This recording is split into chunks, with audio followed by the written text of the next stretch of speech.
Zor-El from the now-dead planet Krypton. Treat her as you would your own child.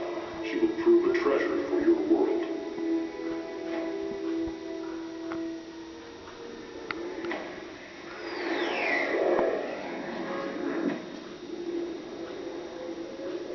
Well, hello, beautiful. Come on, sweetheart.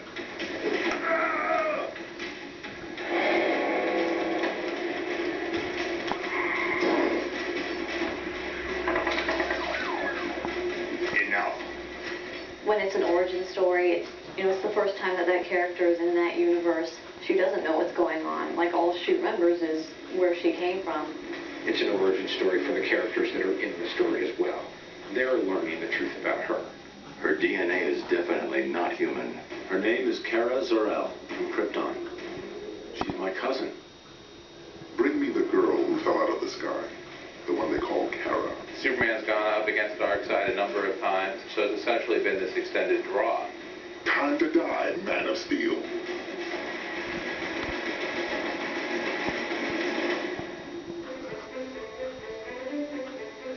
Supergirl in the comic books has had a long and circuitous history with a number of different backstories. For one reason or another, they decided, hey, Superman would be better if he really were the only Kryptonian. So let's kill off all the other Kryptonians, including Supergirl, so Supergirl died. She sacrifices herself during Crisis on Infinite Earths, and there's a very famous cover of Superman holding Kara's dead body. So she's been dead in the DC universe ever since then. We're ultimately the audience that we make these movies for. We think, what do we want to see? If we were a fan out there, what would we want to see animated? Pretty unanimously, all of us kind of gravitated towards the Supergirl story. Very simple story.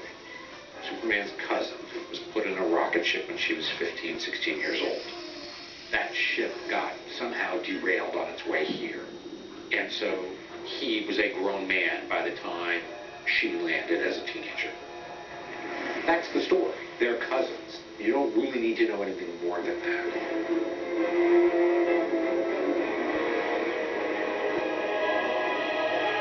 Your cousin just torched $50,000 worth of custom hardware. Send me the bill. On a reporter's salary? Right. Superman and Batman are two very different characters, just down to just about everything that there is about them. Batman's the non-superpowered skulker in the shadows, and Superman is the big, superpowered demigod. In this case, it's not just Superman versus Apocalypse, it's Superman versus Apocalypse and Supergirl caught in the middle. And that's a very emotional situation for Superman. We have a hard time sometimes coming up with Superman stories. It's like, well, here's this guy, he's got all these powers, and what's the threat? And it's like, wow, that's too easy for Superman. Under my guidance, you could have become the most powerful being in the universe. Your life here will be nothing in comparison. But Darkseid himself is one of the main, bad guys of the DC universe. That name alone kind of gets people excited because they know there's going to be a challenge. He's like this evil god.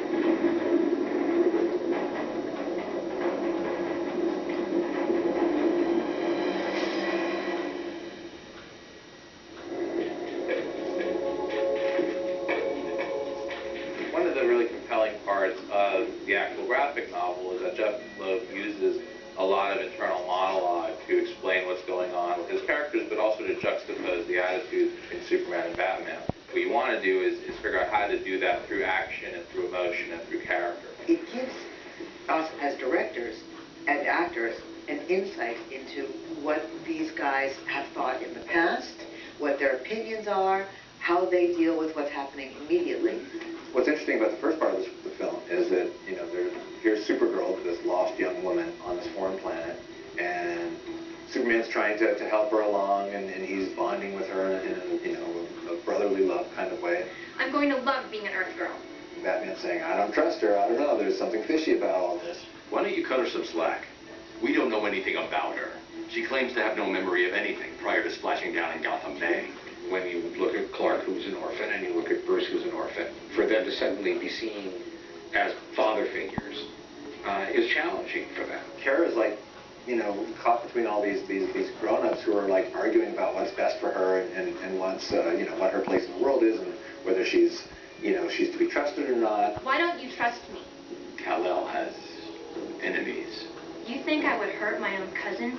Perhaps not intentionally. She kind of has to adapt to this new world and this new life and these new powers that she never had on her native planet. She's not really crazy about the fact that these are being shot out of her eyes. You don't get to see the fun of that with Superman because he's already become that person by the time you see him. These powers, they terrify me. I mean, the responsibility.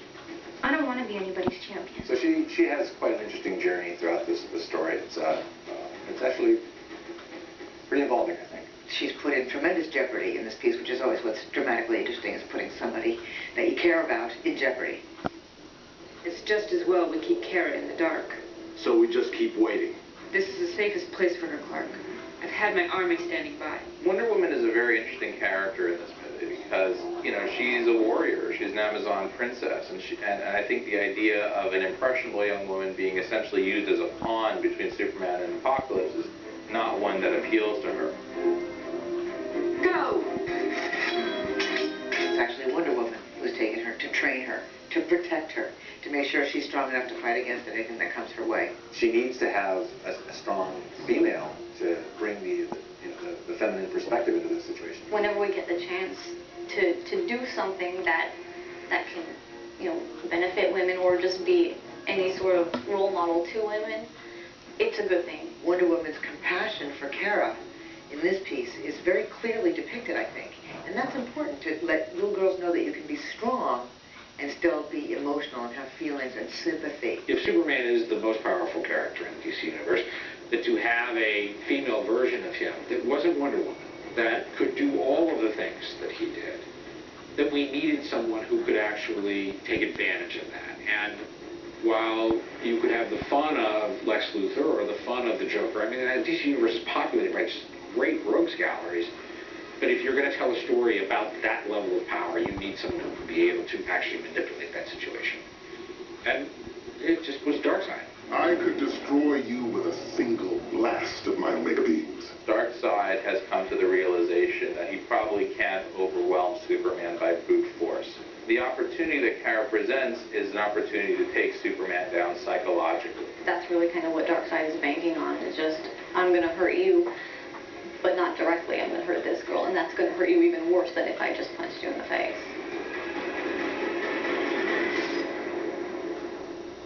When it came time to do Apocalypse, that's when Michael Turner had come onto the book. The stuff about Michael Turner that is very, I think, iconic, or the stuff that makes it recognizable, is, you know, his female faces, particularly like the very dark eyelashes around the big eyes.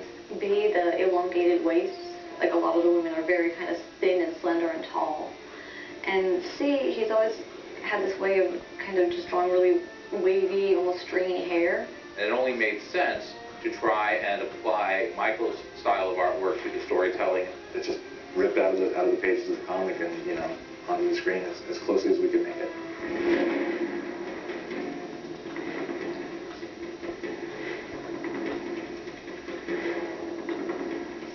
I'm not saying there aren't loose ends. Having no control of her power is more than a loose end. She's dangerous. Which is why she's in quarantine, until she can gain control. Since we'd already set the precedent with Public Enemies of utilizing our animated Batman and Superman, Kevin Conroy and Tim Daly, it totally made sense to stay with that for this story. Darkseid is a huge villain, epic-sized villain. So it gives a lot of dynamic for Batman and Superman to work off of. And it makes it a very dramatic story. He's not saving the planet, he's not saving Metropolis, you know, he's not saving Lois, he's saving a blood relative. So it's that kind of, you know, deeply personal feeling. And I hope that comes through. But I do enjoy that in the script. She's free to leave, if that is what she desires. Darkseid's new to me because he wasn't one of those DC characters that I read about when I was a kid. Story-wise, I learned about this rivalry between Darkseid and Superman, you know, and the repeated attempts in the past, and, you know, what a sort of intergalactic despot he is, you know. We needed him to be smart, tough, evil incarnate, and manipulative. Andrea is very, you know, fluent in all of these characters, so she really understands what's motivating them. It just becomes a joyful exercise, so I like it a lot. There was very little I had to say to him to get a performance that was completely believable. Why can't you just leave me alone? You'll never understand what it's like to be me.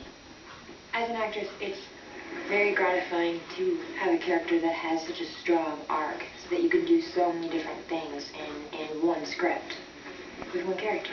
There needed to be an innocence, but also have awesome physical strength. And then there's also this period of time that takes place where she is pure evil. The gift of the animation director and the gift of the voice director is that if the emotion of the story can come across with movement, that's pretty huge.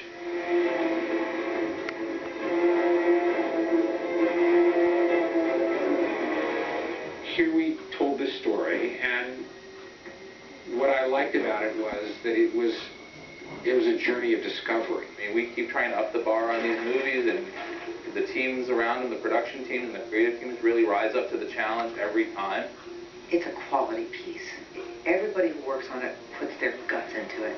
It's a phenomenal voice cast. It looks great. It's based on a best-selling story. I think the fans are in for a lot of really good action, which they've come to expect from our movies. It's all exciting and amped up to 11.